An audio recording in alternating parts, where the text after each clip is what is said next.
दोस्तों, मैं जब इस बाजार में निकली तो मुझे अंदाजा हुआ कि ये जगह अब सिर्फ खरीदो फरोख्त के लिए नहीं रही। बीबी, दिन में सब ठीक लगता है। ये बाजार अब सिर्फ बेचने की जगह नहीं रहा। जी बीबी, हमें भी यही लगता है। ये तो अब एक कबरगाह बन चुका है। हाँ बीबी, रात के वक्त हमें मजबूर किया जाता है बीबी। किस तरह? जो पैसे नहीं देता उसकी दुकान जला दी जाती है और सब चुप रहते हैं। देखो अपनी बहू बेटियों के सामने क्या हाल हो गया है। बस करो खुदा के लिए। अब समझ आया कानून? हफ्ते के पैसे निकालो। मेरे पास कुछ नहीं है, आज कमाई नहीं हुई। तो फिर अंजाम भी वही होगा। अब जो हुआ वो जानने के लिए वीडियो में आखिर तक बने रहिए। वीडियो अच्छी लगे तो लाइक करें और हमारे चैनल को सब्सक्राइब जरूर करें। तो चलिए जानते हैं कि आखिर उस रात क्या हुआ। जब मैंने अफसर का चार्ज लिया था तो यही सोचा था कि सिस्टम में रहकर कुछ बदलने की कोशिश करूं, लेकिन जो पहली ही फाइल मेरे सामने आई उसमें कुछ ऐसा था कि रूह तक कांप गई। सुबह से रात तक खपते रहते हैं, फिर भी 2 पैसे हाथ नहीं आते। कर्ज बढ़ता जा रहा है, अब जीने की हिम्मत नहीं रही। सुबह से रात तक बाजार में खपते हैं, अवैध वसूली, हफ्ता वसूली आदमी को इतनी मजबूरी में ले आती है कि वो अपनी जान देने का सोच लेता है। मैं बहुत देर से बैठी सोच रही हूँ, अब बहुत हो गया। इस गंदगी को खत्म करना ही पड़ेगा, अंदर से भी और जड़ से भी। सिर्फ ऑफिस में बैठकर फाइलें पलटने से ये गंदगी साफ होने वाली नहीं। एक रात मैंने ठान लिया, अब वक्त आ गया है मैदान में उतरने का। मैं बिल्कुल एक मामूली औरत जैसी लग रही हूँ। कोई सोच भी नहीं सकता कि ये औरत वही अंजना है, शहर की सबसे ताकतवर अफसर। करीब रात के 9 बजे होंगे। मैं अपनी पुरानी सी साइकिल लेकर गलियों में निकली। हवा में एक अजीब सा सुनाटा था। खामोशी है मगर फिर भी कुछ हलचल सी महसूस हो रही है। हर मोड़ पर डर घुला हुआ है। चलते चलते एक छोटी सी चाय की दुकान दिखाई दी। जलती हुई ढबड़ी और उबलती चाय बता रही थी कि अंदर कोई है। बाबा, इतनी रात को दुकान क्यों खोल रखी है? बेटी, मजबूरी है। बेटी, अब फिसफसाना का टाइम हो गया। फिसफिसाना? कौन फिसफिसाना? दुरुगा, धर्मवीर हर दुकान से 5 लाख लेता है और जो ना दे उसकी दुकान में आग लगा दी जाती है। चेहरा शानत रखा है पर अंदर लावा फूट रहा है।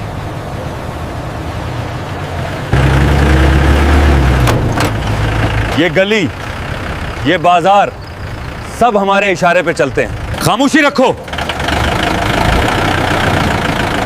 ये गली हमारी है। एक एक करके आओ और लफाफा रखो।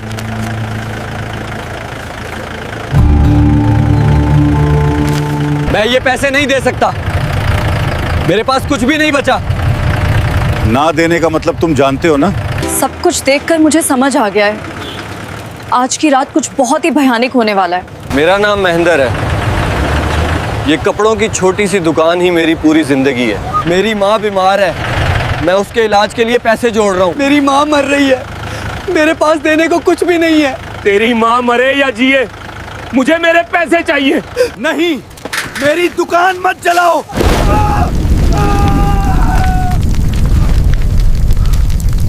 मेरी दुकान मत जलाओ, यही तो मेरी सारी मेहनत थी। ये ले नोट, अगली बार समझदारी से काम करना।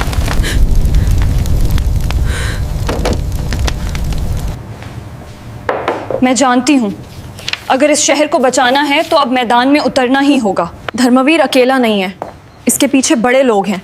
शायद नीता, शायद पुलिस अफसर। इस जंग के लिए मुझे और मजबूत सबूत चाहिए। विवॉन, मुझे तुम पर पूरा भरोसा है। ये काम खतरनाक है। मैडम, आप हुक्म दें, आपके लिए जान देना भी पड़ी तो पीछे नहीं हटूंगा। मुझे धर्मवीर की हर हरकत पर नजर चाहिए, कोई भी बात मुझसे छुपनी नहीं चाहिए। मैडम, ये काम बहुत खतरनाक है, अगर उसे जरा सी भी भूख लग गई तो मेरी लाश भी नहीं मिलेगी। मुझे तुम पर पूरा भरोसा है।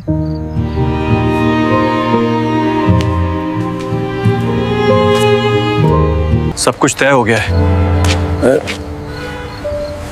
ये मामला अब खामोशी से चलना चाहिए। ये ब्रीफ केस।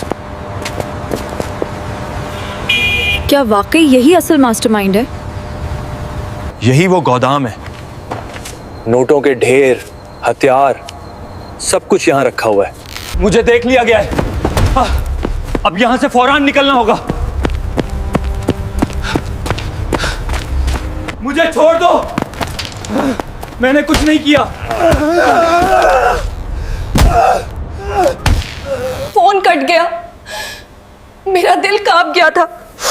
मैं डरी जरूर हूं, लेकिन मैं कसम खाती हूं सारे सबूत इकट्ठे हो चुके हैं। अब वक्त आ गया है कि एक मजबूत योजना बनाई जाए। आप सबसे सच छुपाकर नहीं बोलूंगी। मैं आपकी डीएम हूं।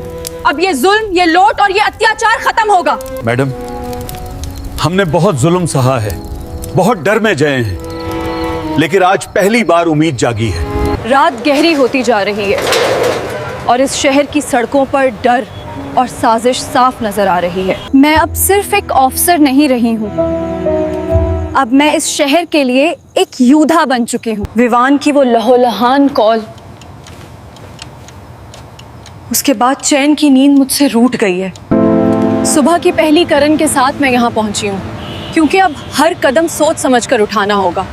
दुश्मन सामने है, दुश्मन अब छुपा हुआ नहीं है, वो ताकतवर है और सामने खड़ा है। मैडम, वो लोग मुझे मार देंगे।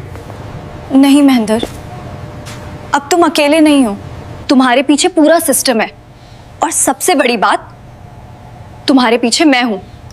जी मैडम, मैं अब भी अस्पताल में हूँ, लेकिन होश में आ गया हूँ, इसीलिए आपको बुलाया है। गोदाम के सीसीटीवी की बैकअप हार्ड डिस्क एक पुरानी लाइब्रेरी में छुपाई गई है। अब और नहीं बोलो, मैं सब समझ गई हूं।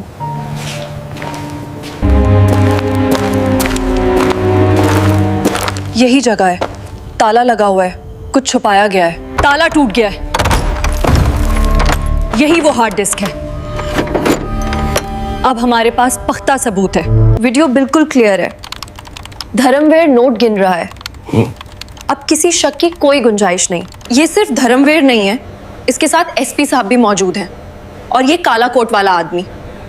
अब सब कुछ साफ हो चुका है। अब बारी है हमला करने की।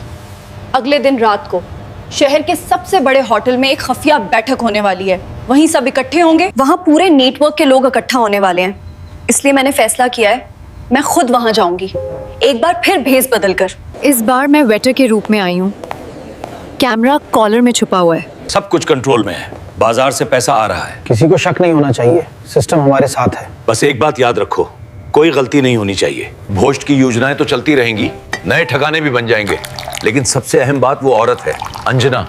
वो बहुत ज्यादा चालाक हो गई है। अगर इसे अब नहीं रोका तो हम सब गए। तो खत्म कर दो इसे। खुद को काबू में रखो अंजना। अभी नहीं, अभी नहीं, बस वो काफी हो गया। आज रातों पूरे ऑपरेशन की रूपरेखा तैयार होगी।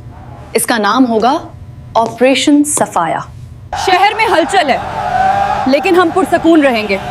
हर यूनिट अपनी जगह संभाल ले। आज कोई गलती नहीं होगी। ऑपरेशन शुरू होगा। गोदाम, होटल और एसपी ऑफिस, तीनों जगह एक साथ। तीनों जगह एक साथ छापे मारे गए हैं। पूरे शहर में सायरन बज रहे हैं। धर्मवीर गोदाम से पकड़ा गया है और एसपी साहब अपने ऑफिस से। मंत्री को भी होटल से गिरफ्तार कर लिया गया है। वो एक और मीटिंग कर रहा था। शहर सड़कों पर है, तालियां बज रही हैं, लेकिन मैं जानती हूँ ये कहानी अभी खत्म नहीं हुई। जिन्होंने लूटा वो पकड़े गए, लेकिन जो चुप रहे वो भी गिनेगार हैं। अगला कदम उन पर होगा। यहीं से असल कहानी शुरू होती है। धर्मवीर, एसपी और मंत्री सब सलाखों के पीछे हैं। असली ताकत वो लोग थे जो पर्दे के पीछे बैठकर ये सब चला रहे थे।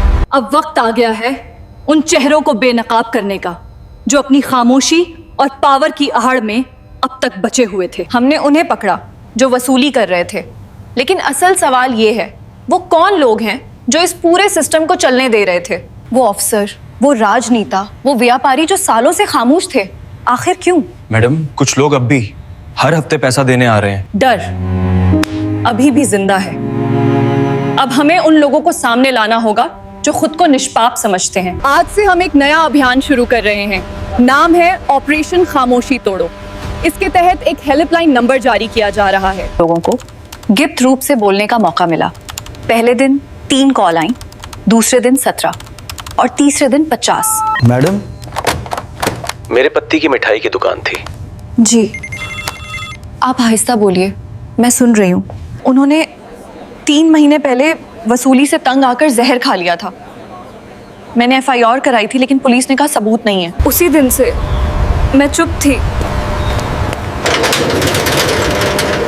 हर भुगतान यहाँ लिखा है। मुझे यूं लगा जैसे किसी ने मेरे सीने पर पत्थर रख दिया हो। लेकिन एक बात याद रखिए, अब मैंने तय कर लिया है, खामोशी से पर्दा उठेगा। अगले हफ्ते एक जनसभा रखी गई। शहर के सारे दुकानदार यहाँ बुलाए गए। आज मैं यहाँ कुछ मांगने नहीं आई हूँ। आज मैं आप सबसे कुछ नहीं मांगने आई हूँ। मैं यहाँ आपको आपकी आवाज लुटाने आई हूँ। मैं 15 साल से इस शहर में दुकान चला रहा हूँ।